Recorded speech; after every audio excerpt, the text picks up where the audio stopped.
Quando se fala em crédito rural, olha que interessante, eu não paguei. O banco tem a liberdade de, na renegociação, por exemplo, eu tenho um crédito rural com hipoteca. O banco pode fazer uma renegociação da minha dívida, trocando o crédito rural para um crédito direto ao consumidor e colocando em alienação fiduciária. E aí eu vou te levar a pensar um pouquinho porque o tema é um pouquinho complexo. Primeiro que o crédito rural, eu tenho que saber, primeiro eu tenho que investigar de onde ele veio. Então eu tenho o crédito rural que vem do próprio governo, eu tenho o crédito rural que nasce do depósito à vista, e eu acho que você não sabia disso. Eu tenho o crédito rural que nasce de outros fundamentos como fundos constitucionais, dependendo da região, e também eu tenho o crédito rural que nasce, por exemplo, da própria oferta do banco. E aí não tem nada a ver com o depósito à vista. Esse do depósito à vista nasce através dos correntistas. Então tudo que nós depositamos em nossas contas, uma fatia tem que ser convertida em crédito rural. Dito isto, após fazer essa análise, é que eu vou poder começar a discutir se há uma legalidade na conversão ou não. Então quando você tem hipoteca, qual que é o raciocínio? A hipoteca ela tem um tempo de mora muito maior na tomada da propriedade do que a alienação. Então vamos supor que você tomou um crédito rural a 7,50 ao ano com hipoteca e o banco queira convertê-lo, também respeitando os prazos semestrais e anuais de pagamento, mas agora para um crédito direto ao consumidor por uma alienação fiduciária. Então eu tenho que fazer esse jogo de estudo porque mesmo que o crédito direto ao consumidor, entre aspas, seja mais caro, pelo fato de agora ser uma alienação, eu tenho um benefício que eu estou dando ao meu credor, porque ele vai tomar o meu imóvel em caso de não pagamento via cartório. Estão vendo como que eu não posso somente dizer se algo pode ou não? Isso pode ou não pode? Não é assim. Eu tenho que saber um estudo das regras do sistema financeiro para aplicar o caso a caso. E também eu tenho que fazer um estudo sobre onerosidade.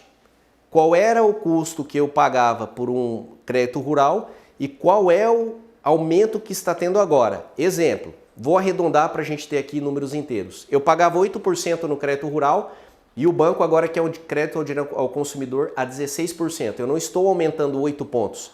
Eu estou tendo um aumento de 100% no custo da operação. Então, eu também tenho que, dentro da minha petição, quando eu vou alegar que aquilo é proibido, trabalhar com questões de prova no sentido de inversão do ônus, para que o banco diga da onde o recurso veio, por exemplo, da onde veio o primeiro crédito, e agora da onde ele está captando o segundo, ok? Porque, na verdade, ele pode nem estar alterando a natureza, ele só está alterando o nome do contrato, de crédito rural para cédula de crédito comercial, ou, por exemplo, para crédito direto ao consumidor. Mas, dentro da estrutura contábil, não foi retirado o dinheiro de um lugar para outro, não há realmente o nascimento de uma nova operação. Então, essas manifestações que você tem que fazer no processo é que ajudam a definir realmente o que é permitido ou o que é proibido. E nesse sentido, o que eu quero informar? A mera alegação de proibição, ela não funciona. Ah, dá um exemplo, Donato. Eu peguei o cliente com crédito rural e vi que foi transformado em um crédito ao consumidor por alienação fiduciária e eu vou simplesmente alegar que aquilo é proibido. É muito difícil as decisões judiciais acatarem esse tipo de pedido, tá? Por quê? Não tem uma análise aprofundada e como é uma questão que envolve direito bancário e sistema financeiro, você tem que trabalhar com as regras desse sistema. A resposta não está dentro somente do direito, a resposta está dentro do sistema financeiro brasileiro. É lá que nós buscamos todas essas informações, inclusive fazendo o quê? Notificações dentro do próprio Banco Central para que o Banco Central dê essas informações para o devedor para que ele defina em qual caminho que pode ser seguido.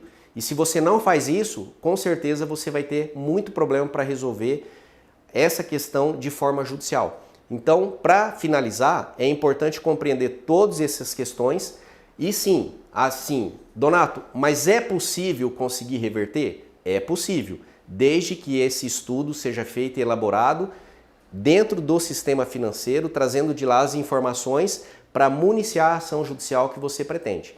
Nesse sentido, você vai ser com certeza muito exitoso se você pedir para anular um contrato de CDC para que ele volte com a natureza do crédito rural anterior.